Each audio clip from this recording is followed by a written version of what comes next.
Hello student, स्वागत है आपका आईसीटी वर्चुअल क्लासेस में। तो क्लास आज हम चैप्टर नंबर 13 के क्वेश्चन आंसर्स को यहाँ पे डिस्कस करेंगे, जिसका नाम है why do we fall sick, यानी कि हम बीमार क्यों पड़ते हैं।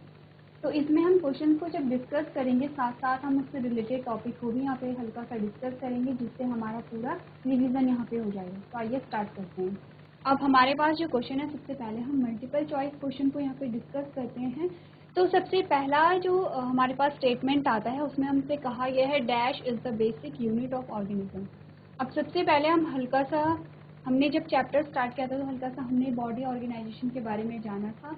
तो हमने कहा था कि बेसिक यूनिट ऑफ ऑर्गेनिज्म क्या है। पहला ऑप्शन कह रहा है बैक्टीरिया है, सेकेंड है सेल, थर्ड है टिश्यू और डी है प्रोटीन। तो हम यहाँ पे किसकी बात कर रहे हैं, बेसिक यूनिट ऑफ ऑर्गेनिज्म। ऐसा तो नहीं है कि सारे जो ऑर्गेनिज्म हैं वो बैक्टीरिया से मिलके बने हैं, बैक्टीरिया भी किसी चीज़ से मिलके बना है, लेकिन ऐसा नहीं होता है कि सारे जो ऑर्गेनिज्म है वो बैक्टीरिया से मिलके बने हैं। नेक्स्ट हमने कहा सेल। तो यहाँ पे जो सेल है, हमें पता है कि सेल से मिलके सारे ऑर्गेनिज्म बने। अब बात की जाए अगर बैक्टीरिया की, तो बैक्टीरिया भी सेल से मिलके बना है। वो अलग बात है कि एक कोशिकीय है या बहुकोशिकीय है। फिर हमने कहा टिश्यू, लेकिन सेल से मिलके क्या बनता है, टिश्यू बनता है। अब सेल से मिलके टिश्यू कैसे बनेगा, हमने कहा बहुत सारे सेल थे और बहुत सारे सेल को मिला के टिश्यू बनता है, यानी कि सेल का जो ग्रुप होगा, सेल का जो गुच्छा होगा, उसे हमने टिश्यू कहा। वहीं अगर प्रोटीन की बात की जाए तो प्रोटीन क्या है, न्यूट्रिएंट है, पोषक तत्व है, जिसका कार्य होता है हमारे शरीर का निर्माण करना और हमें ऊर्जा प्रदान करना। तो आंसर हमारे पास आएगा बी, यानी कि cell is the basic unit of organism. अब प्रोटीन और सेल में क्या डिफरेंस है, प्रोटीन से मिलके, सेल से मिलके हमारी बॉडी बन रही है, और सेल के निर्माण में प्रोटीन क्या है, इंपॉर्टेंट है। यहाँ पे प्रोटीन चाहिए, तो इस प्रकार से आप यहाँ पे अपना आंसर लिखेंगे। उसके बाद जो नेक्स्ट हमारे पास क्वेश्चन आता है, अब उसमें हमसे पूछा गया फंक्शन ऑफ हार्ट, यानी कि जो हमारा हृदय है, जो हमारा हार्ट है, उसके क्या फंक्शन है वो हमें बताने हैं। ऑप्शन ही कह रहा है कंट्रैक्शन एंड रिलैक्सेशन करता है। देखिए ये बात सही है, हमारा जो हार्ट है वो कंट्रैक्शन और रिलैक्सेशन करता है, यानी संकुचन होगा और विराम अवस्था में आएगा। किस प्रकार है, हमने कहा संकुचित हो गया है फिर रिलैक्स हो गया है, संकुचित हुआ फिर रिलैक्स हो गया, यानी कि पहले वो संकुचित होगा फिर विराम अवस्था में आएगा। ये जो प्रोसेस पाई जाती है, हार्ट में पाई जाती है, हमने बहुत बार देखा है। हमने कहा दो एट्रिया दो वेंट्रिकल होते हैं। अब एट्रिया में जब कॉन्ट्रैक्शन होगा तो ब्लड एट्रिया से वेंट्रिकल में जाएगा, वेंट्रिकल में जब, अब ये बात किसकी चल रही है, ये बात चल रही है राइट साइड की। तो राइट वेंट्रिकल में जब कॉन्ट्रैक्शन होगा, ब्लड कहाँ पंप हो गया, हमारे लंग्स में हो गया, लंग्स से फिर कहाँ आता है, लेफ्ट एट्रिया में आएगा। एट्रिया कॉन्ट्रैक्ट होगा तो लेफ्ट वेंट्रिकल में ब्लड जाएगा, लेफ्ट वेंट्रिकल वहाँ पे कॉन्ट्रैक्ट होगा तो ब्लड पूरे हमारे कहाँ जाएगा, बॉडी में जाएगा। तो कह रहे कि कॉन्ट्रैक्शन और रिलैक्सेशन कर रहे हैं। अभी के लिए ये जो ऑप्शन है इसे सही मान लेते हैं, हो सकता है इससे अच्छा ऑप्शन हमारे पास आ जाए। इसीलिए जब भी आप इस प्रकार के क्वेश्चन सॉल्व कर रहे हो कि आपको 4 ऑप्शन में से एक ऑप्शन सॉल्व करना है, तो आपको कहा जाता है सबसे पहले आपको क्वेश्चन अच्छे से पढ़ना है, क्वेश्चन क्या कह रहा है।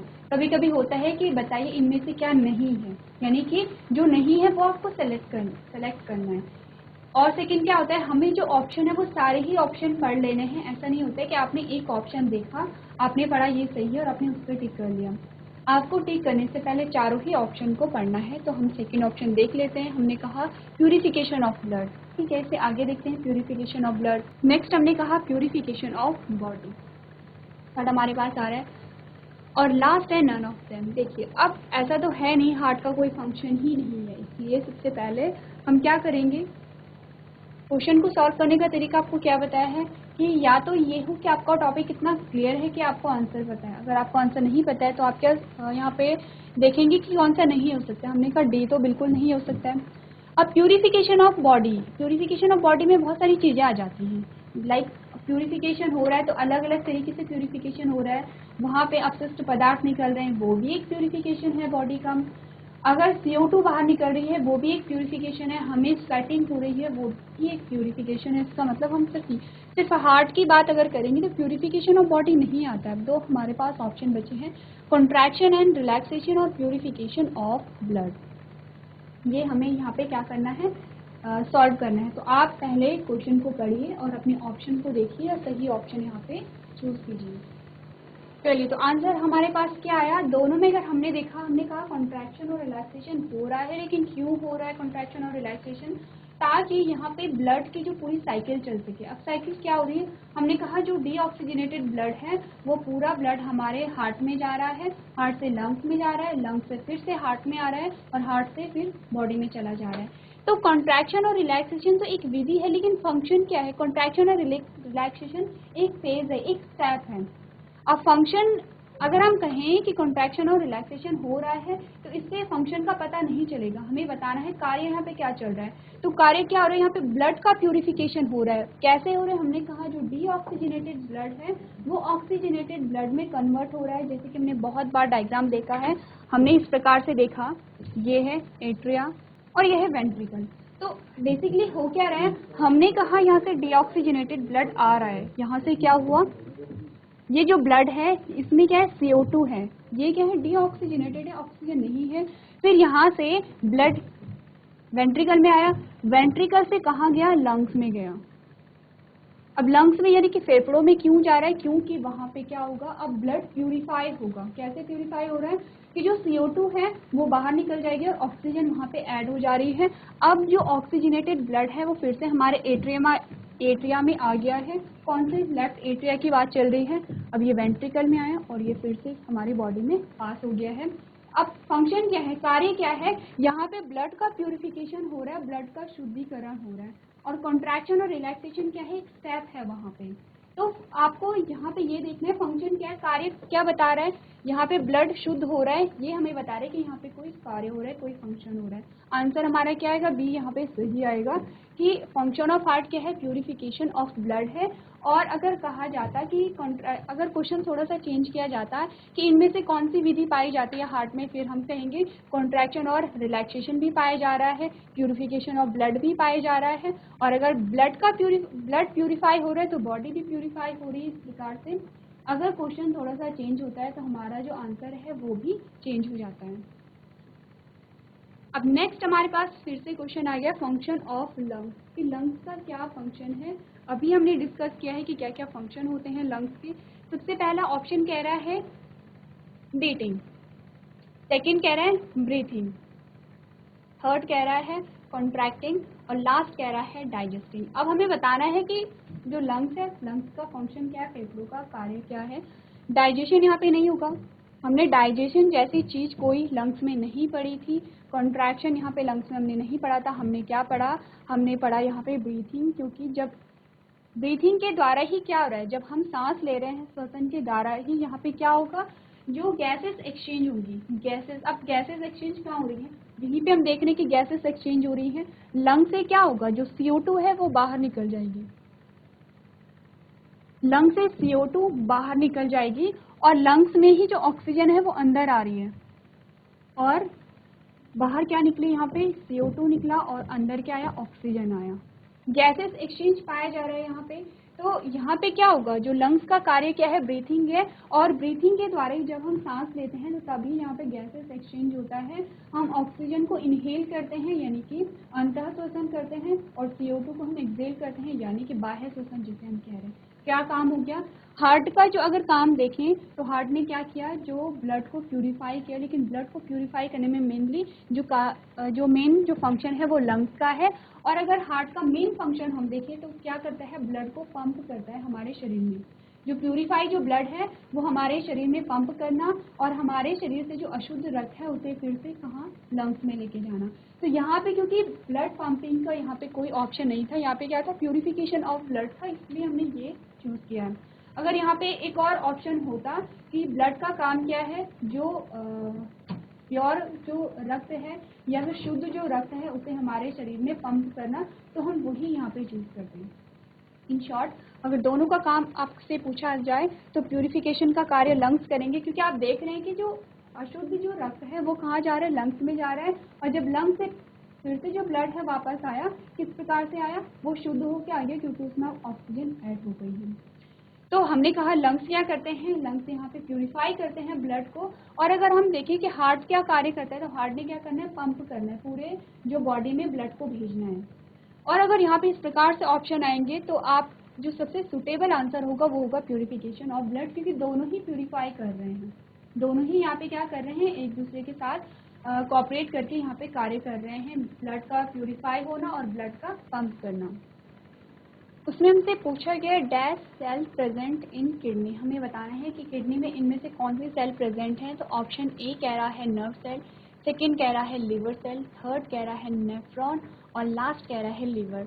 तो आपको जब हमने देखा था यहाँ पे जब हम उत्सर्जन तंत्र की बात कर रहे थे, एक्सक्रीटरी सिस्टम की बात कर रहे थे, तब हमने वहाँ पे क्या देखा था, किडनी का डायग्राम भी देखा था। तो आपको ये पता होना चाहिए कि कौन कौन सी सेल वहाँ पे प्रेजेंट थी। अब अगर नर्व की बात की जाए तो हमने अभी क्या बात की थी कि जो नर्व है उसका जो रिलेशन है वो कुछ इम्पल्स से रिलेटेड है, मैसेज को पास करता है।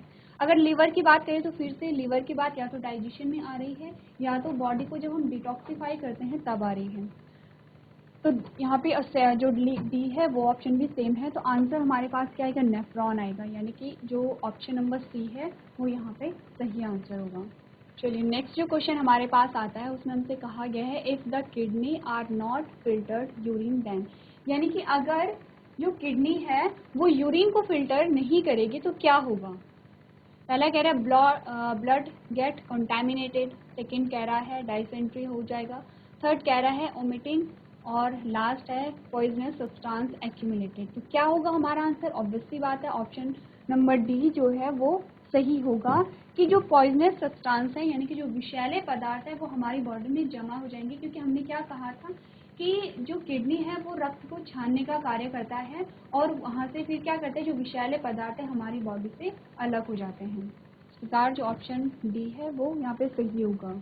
नेक्स्ट हमारे पास क्वेश्चन उसमें कहा गया है dash is the state of being well enough to function well physically mentally and socially, यानी कि वो कौन सी स्टेट है जब कोई भी पर्सन, कोई भी मनुष्य फिजिकली सही होता है, मेंटली सही होता है, सोशली सही होता है, तीनों ही एस्पेक्ट में कोई इंसान अगर सही है, ठीक है, तो उस स्टेट को हम क्या कहेंगे। ऑप्शन ए कह रहा है सिक हम कहेंगे, यानी बीमार हम कहेंगे, सेकंड कह रहा है होम सिक हम इसे कहेंगे, थर्ड कह रहा है हेल्दी हम इसे कहेंगे, लास्ट कह रहा है स्ट्रॉन्ग हम इसे कहेंगे। तो सबसे पहले आंसर देख लेते हैं, इसका जो आंसर होगा वो होगा हेल्दी। किस प्रकार से होगा, जब हमने बात की थी हेल्थ के बारे में, हमने कहा था हेल्थ क्या है। जैसे अगर सामान्य भाषा में हम कहें किसी को कि कोई स्वस्थ है तो हम कैसे पता लगाते हैं, अगर किसी को कोई बीमारी नहीं है तो हम कहते हैं ये हेल्दी है, लेकिन ऐसा नहीं होता है। सिर्फ शारीरिक रूप से ही फिट रहना हम उसे हेल्दी नहीं कह सकते हैं। अलग अलग एस्पेक्ट होते हैं स्वास्थ्य के, अलग अलग एस्पेक्ट होते हैं किसके, हेल्थ के। हमने कहा फिजिकली क्या होना चाहिए, फिट होना चाहिए। अब फिजिकली फिट में भी बहुत सारी चीज़ें आती हैं, एक तो जो शरीर है उसे रोगों से मुक्त होना चाहिए, एक बात ये है। लेकिन हमने कहा कि कभी कभी क्या होता है, रोग नहीं भी होते हैं लेकिन फिर भी जो इंसान है उसकी जो बॉडी है वो प्रॉपर काम नहीं करती है, जैसे कि आलस आता है, जितना हमें काम करना चाहिए हम उतना काम नहीं कर पाते हैं। यानी कि नॉर्मल लाइफ में जो हमारे रोज़मर्रा के कार्य होते हैं अगर कोई व्यक्ति उसे आसानी से या सामान्य रूप से कर रहा है इसका मतलब वो फिजिकली फिट है। नेक्स्ट होता है मेंटली यानी कि जो मानसिक रूप से स्वस्थ हो। और मानसिक रूप से क्या होता है, आपने देखा होगा कि कोई बहुत ज़्यादा चिड़चिड़ा होता है, हर एक बात पे उसे गुस्सा आ जाता है, इसका मतलब वो मेंटली स्वस्थ नहीं है, क्योंकि वो चीज़ों को टॉलरेट नहीं कर पा रहा है। आपको कोई भी, चाहे वो डिस्कशन हो, चाहे आप नॉर्मली कहीं पे बात कर रहे हों, तो आपको वहाँ पे टॉलरेट करना आना चाहिए। इसीलिए कहा जाता है कि अगर आप मेंटली फिट हैं तो इसका मतलब आप हर एक चीज़ को, हर एक मुद्दे को आसानी से वहाँ पे सॉल्व कर सकते हैं। इसके साथ ही क्या होता है, स्ट्रेस भी होता है। अलग अलग फील्ड में अलग अलग जो लोग होते हैं उनके अलग अलग स्ट्रेस होते हैं। जैसे कि अगर आपके एग्ज़ाम अभी चल रहे हैं तो आप भी थोड़ा सा स्ट्रेस फील करेंगे कि पता नहीं क्वेश्चन पेपर कैसा आएगा। आपने अगर आपसे कोई चैप्टर छूट जाता है तो आप थोड़ा दुखी हो जाते हो, या फिर आप एग्ज़ाम में बैठे हो, आपको कोई क्वेश्चन समझ नहीं आ रहा है तो फिर भी आप स्ट्रेस में आ जाते हो। तो ये कुछ जो स्ट्रेस होते हैं वो बहुत छोटे पीरियड के लिए होते हैं, कम टाइम के लिए होते हैं। कुछ जो स्ट्रेस होते हैं वो लंबे टाइम के लिए होते हैं, और जो लंबे टाइम के स्ट्रेस हैं उसे हम क्या कहते हैं कि वो जो पर्सन है वो मेंटली फिट नहीं है। नेक्स्ट आता है सोशली फिट होना। सोशली फिट का क्या मतलब है, यानी आप जानते हैं कि कहाँ पे किस प्रकार का व्यवहार करना है और किसे किस तरीके से हैंडल करना है। लाइक हम अलग अलग लोगों से मिलते हैं तो हमारा जो व्यवहार है वो अलग अलग होता है। हमने कहा हम स्कूल में होते हैं तो हम अलग बिहेव करते हैं, हम घर में हैं तो अलग बिहेव कर रहे हैं, हम बड़ों के साथ हैं तो अलग बिहेव करेंगे, हम अपने दोस्तों के साथ हैं तो हम अलग बिहेव करेंगे। यानी हमें पता है कि हमें कहाँ पे कैसा बिहेव करना है। इस प्रकार से ये तीनों ही चीज़ें अगर किसी व्यक्ति में पाई जा रही हैं तो उस व्यक्ति को हम कहते हैं वो हेल्दी है। और अगर इन तीनों में से कोई भी एक चीज़ अगर किसी पर्सन में नहीं है तो हम उसे ये नहीं कह सकते हैं कि वो हेल्दी है। इसका मतलब अगर किसी व्यक्ति की हेल्थ को हमें डिफाइन करना है, परिभाषित करना है, तो उसे फिजिकली, मेंटली और सोशली पहले परखना होगा कि वो इन तीनों ही एस्पेक्ट में फिट बैठता है या नहीं बैठता है। इसलिए हमारे क्वेश्चन का आंसर क्या होगा, यहाँ पे सी होगा। चलिए क्वेश्चन नंबर 9 हमारे पास आता है जिसमें पूछा गया है food is digested by dash system, यानी कि जो भोजन का पाचन है वो कौन से सिस्टम, कौन से तंत्र के द्वारा जो पाचन की क्रिया है वो पूरी होती है। पहला ऑप्शन कह रहा है सर्कुलेटरी, सेकेंड कह रहा है यहाँ पे ब्लड, थर्ड कह रहा है ट्रांसपोर्ट और लास्ट कह रहा है डाइजेस्टिव। बहुत सिंपल सा क्वेश्चन है क्योंकि यहाँ पे दोनों ही वर्ड एक दूसरे से मैच हो रहे हैं। पूछा जा रहा है कि फूड का डाइजेशन, तो यहाँ पे डाइजेशन और डाइजेस्टिव सिस्टम दोनों क्या है, सिमिलर है। हमने कहा जो भोजन का पाचन कर रहा है उसे हम क्या कहते हैं, पाचक तंत्र कहते हैं। सिंपल सी बात है, जो तंत्र भोजन का पाचन कर रहा है उसे हम पाचक तंत्र कहते हैं। अब पाचक तंत्र में क्या होगा, पूरी एलिमेंट्री कैनाल आएगी। पाचक तंत्र के अगर भागों के नाम लिखने के लिए आएंगे तो पूरी एलिमेंट्री कैनाल का आपको नाम लिखना है। अब एलिमेंट्री कैनाल क्या होती है, हमने कहा एलिमेंट्री कैनाल हमारे मुख से लेके हमारे एनस तक होती है और आपको सारे ही पार्ट्स में लिखने हैं, जिसमें मुख में ही बहुत सारे पार्ट होते हैं। फिर हमारा एसोफेगस आता है, स्टमक आता है, स्मॉल इंटेस्टाइन आती है, लार्ज इंटेस्टाइन आती है, देन वहाँ पे एनस आता है। तो आपको सारे ही पार्ट्स यहाँ पे होने चाहिए। नेक्स्ट हमने कहा कि कैसे पता लगाएंगे, सिंपल सी बात है, अगर जो तंत्र डाइजेशन कर रहा है, जो पाचन कर रहा है, हमने उसे पाचक तंत्र कहा। जो तंत्र श्वसन में भाग ले रहा है हमने उसे श्वसन तंत्र कहा। जो तंत्र उत्सर्जन से रिलेटेड काम कर रहा है हमने उसे उत्सर्जी तंत्र कहा। जो तंत्र यहाँ पे रिप्रोडक्शन से रिलेटेड काम कर रहा है हमने उसे रिप्रोडक्टिव सिस्टम कहा या प्रजनन तंत्र कहा। तो ये क्वेश्चन इजी होते हैं, आपको क्या करना है, थोड़ा सा यहाँ पे ध्यान देना है कि कौन से तंत्र का क्या कार्य है। अब अगर और हम ऑप्शन को देखें तो हमने कहा सर्कुलेटरी यानी कि सर्कुलेशन होगा, किसी चीज़ का एक जगह से दूसरी जगह सर्कुलेशन हो रहा है। अब सर्कुलेशन हमारी बॉडी में किस प्रकार से होता है, हमने कहा ब्लड के द्वारा होता है सर्कुलेशन। जैसे कि जो पाचित भोजन होता है उसका सर्कुलेशन हो गया, या फिर गैसेस का सर्कुलेशन हो गया, और ट्रांसपोर्ट में वही आ जाता है। ट्रांसपोर्ट किसके द्वारा हो रहा है हमारी बॉडी में, ब्लड के द्वारा हो रहा है। किस चीज़ का ट्रांसपोर्ट हो रहा है, हमने कहा ऑक्सीजन का ट्रांसपोर्ट हो रहा है, कार्बन डाइऑक्साइड का ट्रांसपोर्ट हो रहा है। यानी कि जो अभी कुछ देर पहले हमने कहा था कि ऑक्सीजन क्या है, हमारे लंग्स से हमारी पूरी बॉडी में फैल रही है, तो किसके माध्यम से फैल रहा है, यहाँ पे ब्लड के माध्यम से। हमने कहा हमारी पूरी बॉडी से जो CO2 है वो बाहर जा रही है, तो कैसे जा रही है, क्योंकि ब्लड के द्वारा ये जो CO2 है वो लंग्स तक पहुंचाई जाती है। तो इस प्रकार से ये क्या है, पूरा जो ट्रांसपोर्ट या सर्कुलेटरी सिस्टम का एक पार्ट है। इस प्रकार से आप अपने क्वेश्चन का आंसर यहाँ पे लिखेंगे।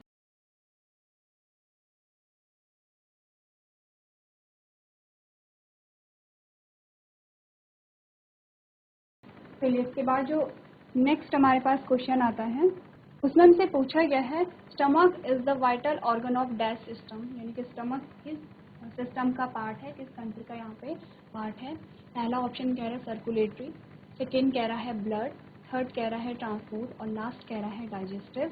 तो अभी हमने जब बात की थी डाइजेस्टिव सिस्टम की, हमने सारे ऑर्गन्स का नाम यहाँ पे लिया था, तो ऑप्शन डी यहाँ पे आ जाता है कि जो स्टमक है वो किसका पार्ट है, डाइजेस्टिव सिस्टम का पार्ट है, क्योंकि स्टमक में डाइजेशन होता है। अब सेकेंड क्वेश्चन आपके पास आएगा स्टमक में किस चीज़ का डाइजेशन होता है, ये आपको याद करना है। नेक्स्ट जो क्वेश्चन होगा वो ये आ सकता है कि जो स्टमक है उसमें कौन कौन से पाचक रस स्रावित होते हैं। नेक्स्ट आएगा कि जो हाइड्रोक्लोरिक एसिड है वो यहाँ पे उसका कार्य क्या है। और नेक्स्ट क्वेश्चन यह आ जाएगा कि हाइड्रोक्लोरिक एसिड एक स्ट्रॉन्ग एसिड है, यानी कि स्ट्रॉन्ग एसिड क्या होते हैं कि वो हार्मफुल होते हैं, अगर हम उन्हें टच करेंगे तो वो हमारे हाथ को जला लेते हैं। तो ऐसा क्या होता है कि हमारे स्टमक में जो स्ट्रॉन्ग एसिड है वो रिलीज हो रहा है, उसके बाद भी हमारा जो स्टमक है या हमारा आमाशय है वो सेफ है। ये आपको रीज़न यहाँ पे लिखने हैं। तो ये कब पता चलेंगे, जब आप डाइजेस्टिव सिस्टम के बारे में फिर से देखेंगे, पढ़ेंगे, तो आपको सारे क्वेश्चन के आंसर वहाँ पे मिल जाएंगे। नेक्स्ट क्वेश्चन हमारे पास आता है that is disease with very short period of a time called, यानी कि उन बीमारियों को क्या कहते हैं जो कम टाइम के लिए होती हैं। तो पहला जो ऑप्शन है वो है कैंसर, सेकेंड जो ऑप्शन है वो है एक्यूट डिजीज, थर्ड है वो है क्रॉनिक डिजीज़ और लास्ट है वो है फीवर। तो हमने दो प्रकार की डिजीज़ के बारे में पढ़ा था, एक्यूट और क्रॉनिक। इसमें से जो एक डिजीज़ है वो क्या होती थी, शॉर्ट पीरियड टाइम के लिए नहीं, कि कम समय के लिए होती हैं, और कुछ ऐसी डिजीज़ होती हैं कि जो बहुत लंबे टाइम के लिए होती हैं। तो आंसर हमारा यहाँ पे क्या है, हमने उन्हें कहा एक्यूट डिजीज़, जो कि छोटे टाइम के, जो कि शॉर्ट पीरियड ऑफ टाइम के लिए होती हैं। अब देखिए हमें यहीं पे मिला है एग्जाम्पल क्रॉनिक डिजीज़ का भी और एक्यूट डिजीज़ का भी। अगर हम बात करें यहाँ पे एक्यूट डिजीज़ का, तो एक्यूट डिजीज़ का जो एग्जाम्पल है वो है फीवर, क्योंकि फीवर क्या होता है, 1-2 दिन के लिए रहता है। और अगर हम बात करें क्रॉनिक डिजीज़ की, तो क्रॉनिक डिजीज़ का जो एग्जाम्पल है वो है कैंसर, यानी कि जो कैंसर है वो धीरे धीरे होता है और बहुत उसका जो टाइम पीरियड होता है बहुत लंबा होता है। तो आपको एक क्वेश्चन में यहाँ पे आपके 2 टॉपिक सॉल्व हो गए हैं। नेक्स्ट जो क्वेश्चन हमसे पूछा गया है, disease caused for long time और a lifetime called disease, यानी कि उस बीमारी को क्या कहते हैं जो बहुत लंबे समय तक रहती है या पूरी लाइफ टाइम तक रहती है। तो इसका आंसर हमें ऑलरेडी पता है। ऑप्शन ए कह रहा है उसे कैंसर कहते हैं, सेकंड कह रहा है उसे एक्यूट डिजीज कहते हैं, थर्ड कह रहा है उसे क्रॉनिक डिजीज कहते हैं और लास्ट कह रहा है उसे फीवर कहते हैं। तो वही हमारे पास ऑप्शन आए हैं और यहाँ पे आंसर क्या है, क्रॉनिक डिजीज आए। तो दोनों की डेफिनेशन आपको पता होनी चाहिए, एक्यूट और क्रॉनिक डिजीज की, साथ ही दोनों की एग्जाम्पल भी आपको याद होनी चाहिए। चलिए नेक्स्ट जो हमारा क्वेश्चन आता है उसमें हमसे पूछा गया है कोल्ड कफ इज, यानी कि कोल्ड कफ क्या है। ऑप्शन ए कह रहा है कैंसर, सेकंड कह रहा है एक्यूट डिजीज, थर्ड कह रहा है क्रॉनिक डिजीज और लास्ट है सिंपल डिजीज। तो आंसर हमारे पास क्या आएगा, यहाँ पे एक्यूट डिजीज है। नेक्स्ट जो क्वेश्चन हमारे पास आया है क्वेश्चन नंबर 14, इसमें हमसे पूछा गया है एलिफेंटियासिस इज, यानी कि जो हाथी पांव जो बीमारी है वो क्या है। ऑप्शन ए कह रहा है डेंजरस डिजीज है, यानी कि जो खतरनाक बीमारी है। ऑप्शन सेकंड कह रहा है एक्यूट डिजीज है, सी कह रहा है क्रॉनिक डिजीज है और डी कह रहा है सिंपल डिजीज है। तो किस प्रकार की डिजीज होगी, या क्रॉनिक डिजीज है, यानी कि धीरे धीरे होता है। पहले क्या है, जो यहाँ पे एलिफेंटियासिस है, जो वाउचेरिया बैंक्रॉफ्टी है वो बॉडी में एंटर होगा। तो जब ये बॉडी में एंटर होगा तो बहुत सूक्ष्म होगा, क्योंकि क्या होता है कि ये बहुत छोटे से रूप में होगा। धीरे धीरे ये ग्रो करेगा और वहाँ पे ब्लड वेसल्स को ब्लॉक करना शुरू कर देता है और धीरे धीरे वहाँ पे क्या होगा, पैर में स्वेलिंग देखने को मिलेगी। तो एक्यूट नहीं है, यानी कि शॉर्ट पीरियड ऑफ टाइम के लिए नहीं है, बल्कि कैसी है, यहाँ पे क्रॉनिक डिजीज है, लंबे समय तक रहती है।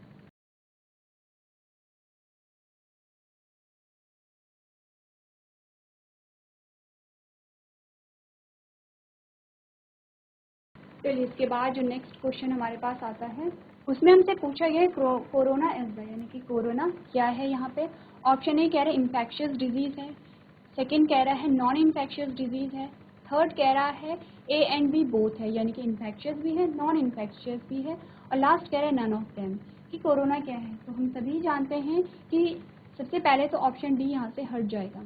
अब हम देखते हैं इन्फेक्शियस और नॉन इन्फेक्शियस। तो ऑब्वियसली बात है, कोरोना क्या है, इन्फेक्शियस डिजीज है, यानी कि संक्रामक बीमारी है जिससे कि संक्रमण एक व्यक्ति से दूसरे व्यक्ति में फैल रहे हैं। इसीलिए यहाँ पे हमने देखा था कि कोरोना कितने सारे केस यहाँ पे आए थे और लोगों को आइसोलेशन में रखा गया था, क्योंकि जो संक्रामक बीमारियाँ होती हैं आइसोलेशन वहीं पे होता है। आंसर हमारा क्या आएगा, यहाँ पे इन्फेक्शियस डिजीज है। इस प्रकार से आंसर सही कौन होगा, ए यहाँ पे सही आंसर होगा। नेक्स्ट जो क्वेश्चन है वो है कैंसर इज द, कैंसर किस प्रकार की बीमारी है या कैंसर क्या है। ऑप्शन ई कह रहा है इन्फेक्शियस डिजीज है, सेकंड कह रहा है नॉन इन्फेक्शियस डिजीज है, सी कह रहा है ए एंड बी बोथ है और लास्ट कह रहा है नन ऑफ देम है। सेम ऑप्शन हमारे पास है, बस यहाँ पे डिजीज का नाम चेंज कर दिया गया है। तो कैंसर सबसे पहले आप ये देखेंगे, आपने सुना होगा जैसे किसी को कैंसर है तो ऐसा नहीं होता है कि हम उन्हें आइसोलेशन में रख लेते हैं या फिर हम उनसे दूरी बना के रखते हैं। इसका मतलब जो कैंसर है वो नॉन इन्फेक्शियस डिजीज है, वो संक्रमित नहीं होती है, एक व्यक्ति से दूसरी व्यक्ति में नहीं फैल रही है। तो आंसर क्या आएगा हमारा, बी यहाँ पे सही आंसर होगा कि जो कैंसर है वो नॉन इन्फेक्शियस डिजीज है। नेक्स्ट जो क्वेश्चन हमारे पास है वो है cancer is caused due to, यानी कि कैंसर कॉज किस प्रकार से होता है। पहला कह रहा है हाई फीवर, सेकंड कह रहा है हाई ब्लड प्रेशर, थर्ड कह रहा है जेनेटिक एबनॉर्मेलिटीज और लास्ट कह रहा है यहाँ पे वीकनेस ऑफ बॉडी।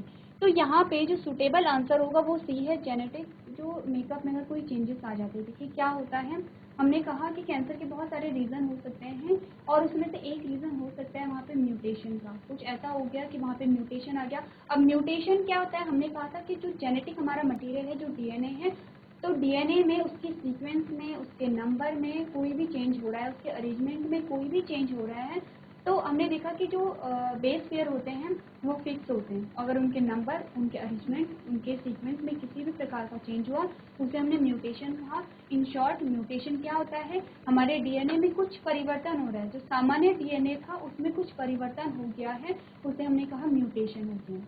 अब म्यूटेशन दोनों ही प्रकार के होते हैं, हानिकारक भी होते हैं और लाभदायक भी होते हैं, लेकिन ज़्यादातर हानिकारक देखने को मिलते हैं। तो कुछ, अब ये जो म्यूटेशन हो रहा है ये अलग अलग प्रकार से हो सकता है। हमने देखा था केमिकल, बायोलॉजिकल और क्या है फिजिकल, अलग अलग यहाँ पे रीज़न हो सकते हैं। जैसे कि जो फिजिकल रीज़न हो सकते हैं उसमें यूवी रेडिएशन आती हो सकता है कि यूवी रेडिएशन से ही उसमें क्या हो गया, जेनेटिक मेकअप में कोई चेंज हो गया हो। केमिकल में हमने देखा कि कुछ, जैसे कुछ लोग ड्रग कंज्यूम करते हैं, ड्रग को लेते हैं या बहुत अल्कोहल को लेते हैं या फिर तंबाकू वहाँ पे खाते हैं, तो उससे भी क्या होता है, वहाँ पे भी जो म्यूटेशन की संभावना बनी रहती है। और कुछ ऐसे तो बायोलॉजिकल रीजंस होते हैं, यानी कि हो सकते हैं कि कुछ जेनेटिक ऐसी प्रॉब्लम है कि वहाँ पे म्यूटेशन हो रहा है, तो बहुत अलग अलग वहाँ पे क्या होते हैं, रीज़न होते हैं। इन शॉर्ट हमारा आंसर यहाँ पे सी होगा कि जो जेनेटिक एबनॉर्मलिटीज़ होती हैं उसके वजह से यहाँ पे कैंसर कॉज हो सकता है।